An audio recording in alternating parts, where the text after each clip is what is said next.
It's been about 5 months now since I've talked to you, and if you'll recall, back in January, I said before we go to a much higher high, the market needs to pull back 10 to 20%.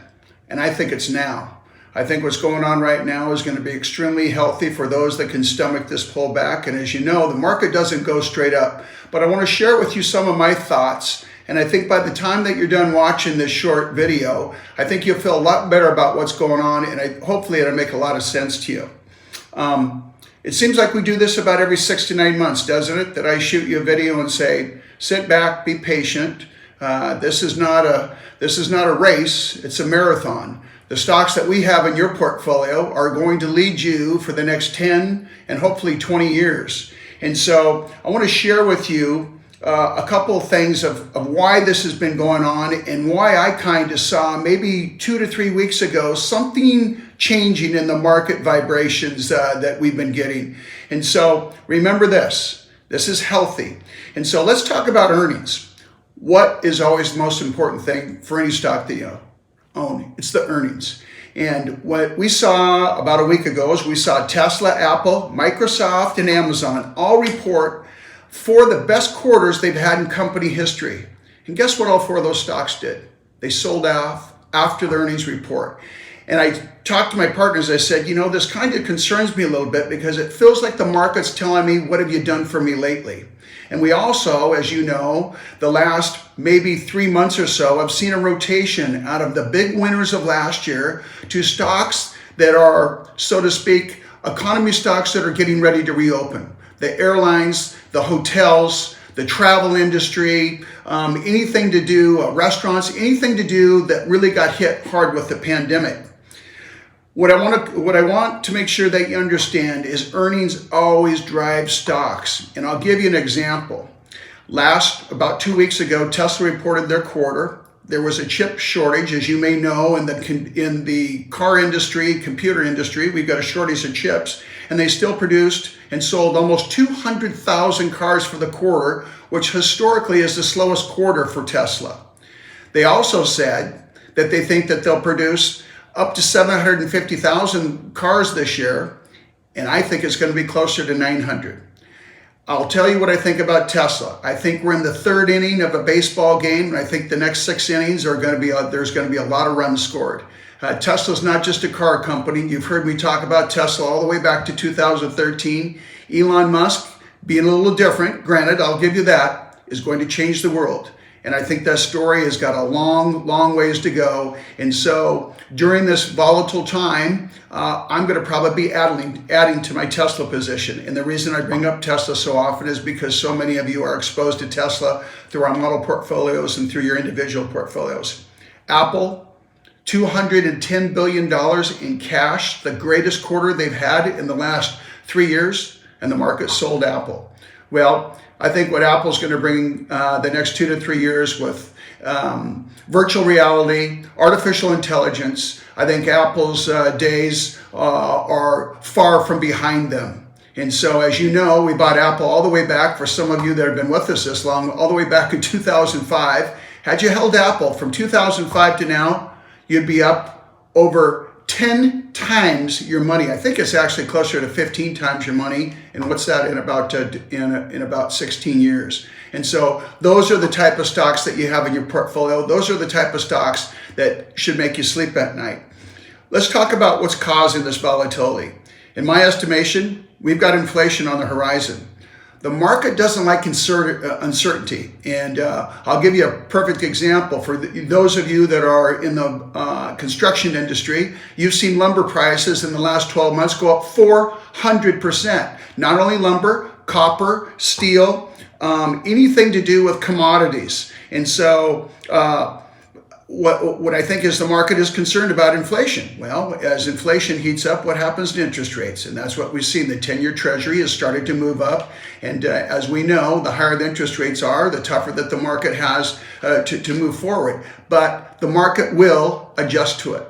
The 10-year Treasury is nowhere near concerned for me in the long term. We might have a little vibration here in the next 60 days as we get up closer to 1.75, and we may even see over 2% on the 10-year Treasury by year end. Let's also talk about oil.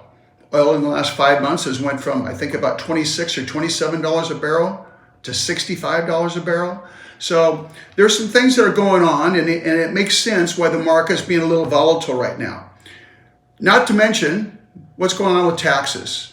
We've got capital gains tax that we're hearing that Congress is going to possibly raise on us. We've got corporate taxes that are going to be raised. And then, of course, estate taxes, transfer of wealth.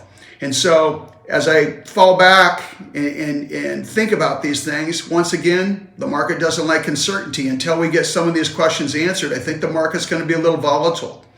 And then the last thing, as I probably mentioned to you, is we've got a rotation. Everything that worked last year, all the big winners, and think about this. Never in my 39 years of managing money have I had a stock go up over 800% in a year. Does it make sense that Tesla maybe has given a little bit of that back? It was interesting this morning. It says stocks tumble, and it showed Tesla. Last year was up 809%, and so far it's off 30% from its high. Well, if I would have told you a year and a half ago that you'd make 8 times your money, I think we'd take it. And that to me, like I said earlier, I don't think that story is even near over. Earnings, I've been managing money for 39 years. I've seen about 20 corrections, and I consider this, I don't think this is a pullback. I think this is a correction. I think this is going to weed out all of that young money. And when I say young money, a lot of these young investors were buying the market with some of their stimulus money, and I think they drove some of these stocks. I don't want to mention too many things, but even the Bitcoins and Ethereum and some of the other things that they're buying, I think they drove them to levels that it only made sense that there'd be a little pullback. 2011, I want to just remind you what happened in 2011. The third quarter 2011, the market dropped 17% in 2 months. And we had a few phone calls to deal with. But was it interesting? 3 months later, the market was actually positive. I'm not saying that's going to happen now, but I will tell you this. A year from now, I'll guarantee that you forget this video. And so what I would like to leave you with is the market is always positive 8 out of every 10 years. This may very well be a year that we don't have a positive return. I don't feel that, but right now with this volatility, I wanted to check in with you. And I think it makes sense to all of you that are pretty savvy investors. Off the year that we had last year, which I don't think that we'll probably have, at least in my lifetime, I don't think we'll see a year like that. It makes sense that we're giving a little bit of money back. This is setting us up, guys, for new highs. The market doesn't go straight up. You need a pullback for new money, new interest to come into the market. There's some unbelievable buying opportunities. And I'll leave you with this. The institutions right now, the big buyers that can really move the market, they're licking their chops, because typically what happens, the retail investor, the mom and pops of the world are the last people to buy the market, to come to the party, so to speak, and they're the first to sell when there's volatility like this. And then what happens when you sell? The institutions come in and buy your shares at a cheaper price. And so keep that in mind. We're available if you feel the need to call us. I just wanted to check in with you. I'm not alarmed. I just thought it'd be a good time to check in because we've had a few calls about what we think of the market. I think it makes total sense. There's some uncertainty out there right now. My guess is we're close to the bottom. I'm not a buyer yet.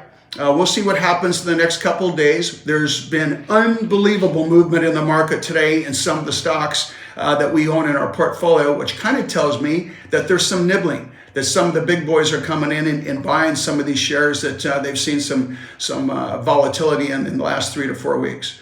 But be patient, guys. My guess is by year end, we're going to be in a lot better position. But even if we're not right now, we came off such an incredible year. This is long-term money. You got to be patient. And as you know, our portfolio will be much higher in the next 24 to 36 months than it is today. And that's what's important. Thank you so much for your time.